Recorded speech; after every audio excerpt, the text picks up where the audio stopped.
These are the secret regions where Manhattan's billionaires actually live, and the list only gets crazier as we move. We're talking a single co-op building with more billionaires per address than most neighborhoods, a downtown loft designed so celebrities can't be photographed leaving, and a penthouse that sold for $238 million. Let's get into it. Number 8. Bedford, where billionaires go to completely disappear. Bedford sits an hour north of Manhattan in Westchester, and it's the weird pocket where billionaires go when they're genuinely done with visibility. Rolling hills, ancient stone walls, horse farms hidden behind cypress hedges so tall you literally cannot see the houses from the road. Most billionaires want to be photographed. Instagram mansions, architectural spreads, social status theater. Bedford is the opposite. It's where they go when they realize that visibility is actually a liability. Think about this for a second. Ralph Lauren, Martha Stewart, George Soros, Nelson Peltz. These are people who could live anywhere. They chose to live where journalists and photographers can't actually reach them. No paparazzi access. No lifestyle magazines doing photo shoots. No TMZ helicopter footage. The property values stay high not because of architecture or views, but because the money itself wants to remain invisible. The neighborhood's history is genuinely strange. In 1703, Chief Katana literally sold the entire territory to settler Zachariah Roberts for 2 gallons of rum, 4 pounds of gunpowder, some hatchets, coats, and blankets. That's the founding transaction of the place. 3 centuries later, and billionaires are buying 63-acre compounds in Katona using the same land. George Soros owns that 63-acre estate featuring a Charles A. Platt mansion he bought from Michael Crichton for $21.5 million. Here's where it gets fascinating, though. Soros commutes between Manhattan and Bedford via private helicopter. Not for speed, he could drive. He uses the helicopter specifically to avoid traffic, roads, and public visibility. That's the psychological framework in Bedford. When avoiding being seen becomes logistically worth the cost of helicopter commuting, you're in a different financial category entirely. Martha Stewart's 153-acre property, Cantido Corners, reveals another layer. She spent decades restoring 18th-century farmhouses and building modern glass greenhouses, then painted the entire complex in a custom color called Bedford Gray. That's obsession with details most people can't fathom. Not just owning property, creating color palettes for entire compounds.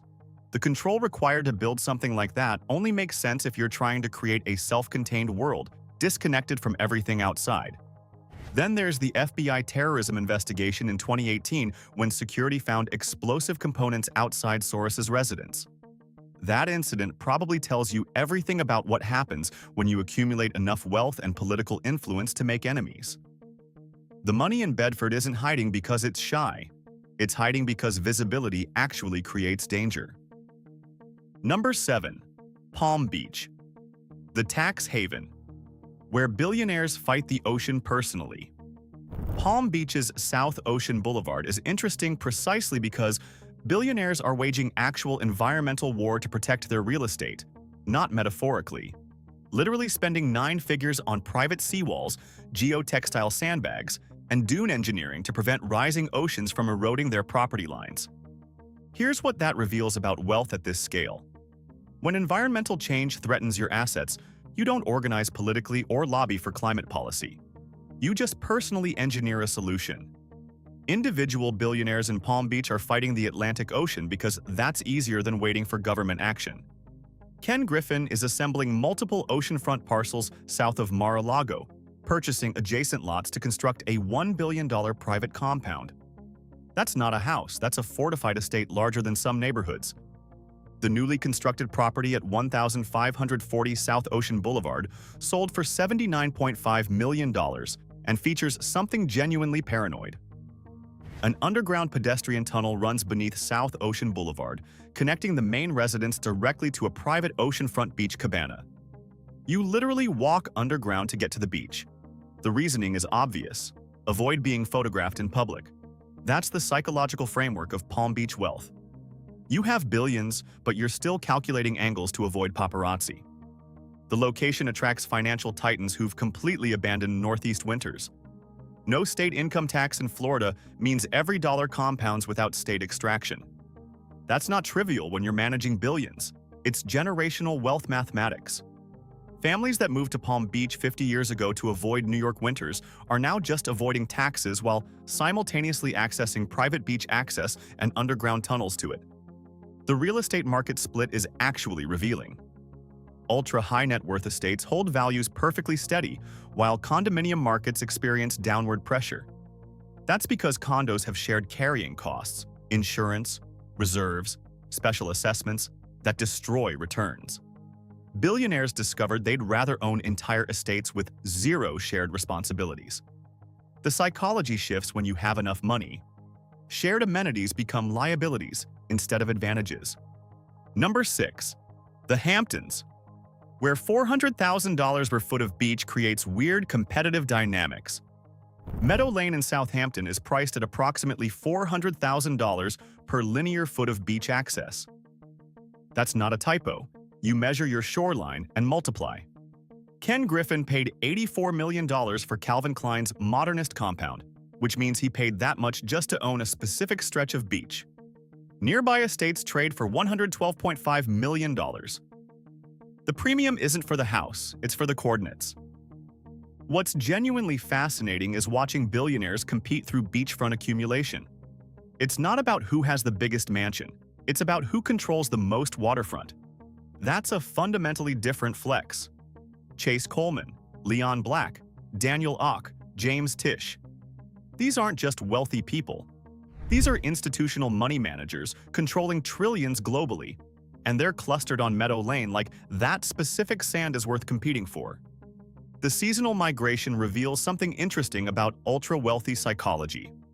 Luxury travel networks reported a 57% jump in itineraries exceeding $50,000. With billionaires choosing Capri, Ibiza, and Mykonos over the Hamptons. The Hamptons is losing market share to international destinations. Landlords slashed rental rates 30 to 50% trying to retain seasonal tenants. But here's the twist. Permanent property values on Meadow Lane remain perfectly stable. Generational wealth isn't seasonal. It just sits there, appreciating quietly. The environmental engineering happening in the Hamptons is almost comical at scale. Residents are waging a $100 million collective battle against coastal erosion. That means individual billionaires plus their collective effort equals 9 figures spent on preventing the ocean from reclaiming beach access. They're literally engineering tides because oceanfront coordinates are too valuable to lose. Number 5. Greenwich, where hedge fund billionaires gather around polo clubs. Greenwich, Connecticut is literally called the City of Billionaires. An average household income exceeds $700,000. That means the median household is already operating at wealth levels most people never reach. It's capital-intensive headquarters for global hedge fund and private equity industries. The town isn't a place billionaires live. It's a place billionaires gather to manage other people's billions. Copper Beach Farm. At 499 Indian Field Road is the crown jewel. 50 acres with nearly a mile of Long Island Sound shoreline, French Renaissance architecture, 2 stone towers, 1,800-foot tree-lined cobblestone driveway, 2 private beaches, walled gardens, historic carriage houses. It sold for $138.83 million, setting Connecticut's residential record. That's not just expensive, that's the state's most expensive residential transaction ever, for a house you can't see from the road. Conyers Farm is where it gets weird, though. Peter Brandt bought the entire 1,481-acre master-planned community in 1980, specifically to create an exclusive polo-centered enclave. Residences are restricted to minimum 10-acre lots. It's not just gated, it's a completely self-contained world built around polo. There's a 60-acre Greenwich Polo Club hosting world-class matches that function as social infrastructure for regional financial elite. Then there's The Ruins, literal stone foundation of a historic cow barn converted into a private rustic party venue. That's the kind of casual wealth conversion happening in Greenwich. Agricultural history becomes recreational infrastructure. The fact that Vince McMahon, Tom Cruise, Jessica Biel, Ivan Lendl, and David Stockman all chose the same zip code is telling. Greenwich attracts people who want to be around other wealthy people but within structured, controlled environments. The Polo Club isn't about horses, it's about proximity. You're gathering with other hedge fund managers, private equity titans, and industrial heirs in a setting that feels like recreation but is actually strategic networking. The whole development exists to facilitate that. The minimum lot size, the club-centered design, the polo matches. It's wealth infrastructure disguised as countryside living. Number 4. West Village. The downtown money revolution that nobody saw coming. West Village's real estate shift over the past decade is genuinely the most fascinating capital migration happening in Manhattan. Young money, tech money, media money literally moved downtown and started consolidating historic townhouses into mega mansions. Sarah Jessica Parker and Matthew Broderick paid $34.5 million to combine 2 adjacent brick townhouses into a single double-wide residence. That's not renovation. That's wealth erasure of historical separation. What makes West Village different from the Upper East Side is psychological. Upper East Side is old money performing stability. West Village is new money redefining what wealthy actually looks like. A duplex at 150 Charles Street sold for $60 million. Pending contracts exist for $129 million at Zeckendorf's 80 Clarkson Street and $87.5 million penthouses at 140 Jane Street. These are pre-construction speculative deals at prices that exceed entire established estates elsewhere. The neighborhood's appeal is historically rooted in its bohemian past, which created this weird inverse psychology. Wealthy people moved downtown, specifically to feel like they're not trying to be wealthy. West Village has cobblestone streets and historic brownstones that make you feel cultured and understated instead of ostentatious. It's the perfect setting for wealthy people who want to believe they're not actually showing off. Scott Sartiano's Zero Bond Private Club in NoHo is ground zero for downtown billionaire infrastructure.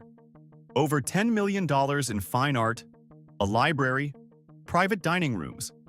It explicitly attracts tech founders and venture capitalists away from traditional Upper East Side institutions. The message is clear. Downtown is where new money gathers. Uptown is where old money stagnates. What's happening is a fundamental wealth realignment. Capital is moving downtown while simultaneously pushing historic property prices to record highs. That creates this interesting paradox. Young billionaires are paying unprecedented prices to live in unpretentious neighborhoods that are now more expensive than traditional wealth enclaves.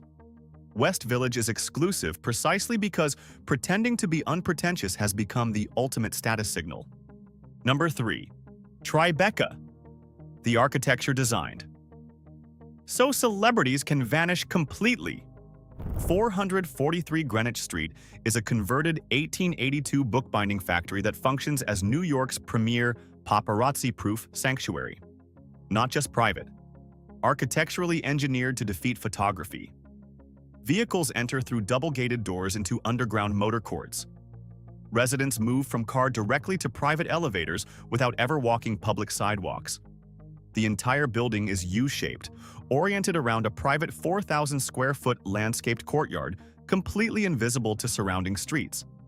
You're living inside a fortress designed to look like a historic warehouse.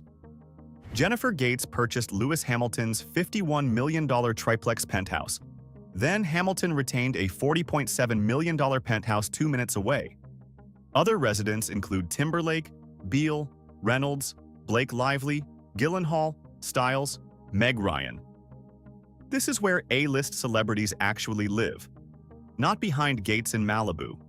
In a converted factory in Lower Manhattan with engineering designed to prevent being photographed. Here's the fascinating part, though. Since 2021, the building board has been engaged in a $376 million lawsuit against developer Metroloft and architect Setra Ruddy. The allegations include widespread code violations, structural defects in the roof, parapets, water infiltration, and claims that the historic-looking timber beams adorning interiors are faux additions rather than actual antiquities. The building, marketed as paparazzi-proof, apparently has a leaking roof and fake wooden beams. You paid $51 million for privacy and got water damage. That lawsuit reveals something interesting about ultra-luxury development. The engineering required to create privacy is so complex that corners get cut. The architects focus on paparazzi prevention, while the contractors are cutting costs on structural integrity. The building looks perfect from the inside, but the roof is failing. That's what happens when the premium is placed entirely on experience rather than durability. Tribeca attracts people who value discretion and architectural authenticity. Unlike Billionaires Row, which screams wealth through vertical height and glass, Tribeca whispers it through engineered privacy. The appeal is fundamentally different. You're not buying a building that towers above Central Park. You're buying invisibility. And apparently that invisibility comes with water infiltration, but that's a separate issue. Number 2. Billionaires Row. The physics-defying towers where a penthouse costs $238 million. These buildings are engineering achievements that most people don't actually understand. Tuned mass dampers are massive counterweights of several hundred tons suspended near tower crowns that literally move to counterbalance the building's swaying. Open mechanical blow-through floors appear every 12 stories to let wind pass directly through the core instead of pushing against it. Ultra-high-strength concrete cores reach 14,000 pounds per square inch. These buildings shouldn't structurally be possible, but they exist anyway through sheer engineering obsession. Ken Griffin paid $238 million for a penthouse at 220 Central Park South. Michael Dell paid $100.47 million for 157's top floors. Bill Ackman paid $91.5 million for a bi-level in the same building. Dmitry Rybolovlev paid $88 million for 15 Central Park West. These aren't normal real estate transactions. These are coordinate purchases. You're paying hundreds of millions of dollars to own specific locations on the Manhattan skyline. The amenities at 220 Central Park South include a 54-seat private restaurant operated by Michelin-starred chef Jean-Georges Vongerichten, an 82-foot saltwater swimming pool, athletic clubs, squash courts, digital golf simulator, private wine tasting rooms. The Crown Building's Ammon Club requires $200,000 initiation plus $15,000 annual dues. These aren't residences. They're resort complexes that happen to have apartments attached. Central Park Tower reaches 1,550 feet, designed by Adrian Smith and Gordon Gill. 157 rises 1,005 feet. 432 Park Avenue reaches 1,397 feet. Steinway Tower stands 1,428 feet. These buildings are named by their addresses because the coordinates themselves define value. You're not buying a well-designed apartment. You're buying real estate coordinates on the Manhattan skyline that appreciate specifically because they're prestigious addresses. The actual apartments are secondary to the location premium. A $238 million penthouse could be anywhere and still cost $50 million. The $188 million premium is entirely coordinate-based. You're paying for the address itself, not the structure. That's a completely different relationship with real estate than normal people understand. Number 1. 740 Park Avenue. The building containing more billionaires than entire zip codes. 740 Park Avenue is an Art Deco cooperative completed in 1929 with exactly 31 apartments. 31. That's it. This building has housed more Forbes-listed billionaires than almost any other address on Earth. It's not just expensive, it's concentrated institutional wealth in ways that don't really exist elsewhere. Board entry requires liquid net worth assets exceeding the purchase price itself. Units cost upwards of $50 million. If you have $50 million liquid, you might not qualify. The board is filtering for generational wealth, cultural credibility, or legitimate business empire status. New money alone isn't sufficient. You need to demonstrate that you're not going to embarrass the building through nouveau riche behavior. The resident roster is genuinely extraordinary. John D. Rockefeller Jr. purchased duplex 15 to 16B. Jackie Kennedy. Onassis spent her childhood in a duplex that sold for $25.25 million in 2017. Blackstone founder Stephen A. Schwartzman. Banking executive John Thain. Brand heirs Thomas Tisch and Ronald Lauder. Fashion designer Vera Wang. These aren't just wealthy people. These are institutional anchors whose families have controlled capital for generations. Here's what's genuinely fascinating. J. Ezra Merkin, who lost $2.4 billion to Bernie Madoff, displayed one of the largest private collections of Mark Rothko paintings inside his apartment. One single apartment. In a 31-unit building. He liquidated that collection for $310 million. That's what casual wealth looks like at 740 Park Avenue. Your personal art collection could be a museum's entire endowment. The building functions as a wealth filter more effective than any security system or architectural engineering. You cannot buy your way in with just money. You need historical credibility, institutional status, or demonstrated cultural sophistication. The building is saying, "We don't need your money. We need your pedigree." That psychological framework explains why 740 Park commands prices exceeding Billionaires Row. It's not the apartment. It's being admitted to a club that measures wealth not in current dollars, but in generational accumulation. The Upper East Side supporting infrastructure reinforces this. The Union Club, founded 1836. The Metropolitan Club, commissioned by J.P. Morgan with strict no cell phone policies. Core Club with anti-aging clinics and private business hubs. These institutions exist to separate 740 Park residents from everyone else, even other billionaires. If you live at 740 Park, you're not just wealthy, you're verified. And that's a wrap on the most exclusive regions where Manhattan's billionaires actually live. These 8 locations reveal something fascinating about how wealth really operates. From 740 Park Avenue filtering residents by pedigree to Bedford disappearing entirely from visibility. From Palm Beach billionaires fighting the ocean to Billionaires Row paying $238 million for coordinates. These places aren't about luxury. They're about control. Control over visibility, control over access, control over environment. The interesting shift is that newer money is moving downtown to West Village and Tribeca, paying record prices to feel like they're not showing off. Old money stays uptown and Upper East Side. The psychology is completely different, but the goal is identical. Create separation between themselves and everyone else. If this changed how you think about what wealth actually buys, subscribe to Global Status. Also, drop a comment and let us know, would you rather live at 740 Park and be vetted by history, or pay $238 million for coordinates? Catch you next time.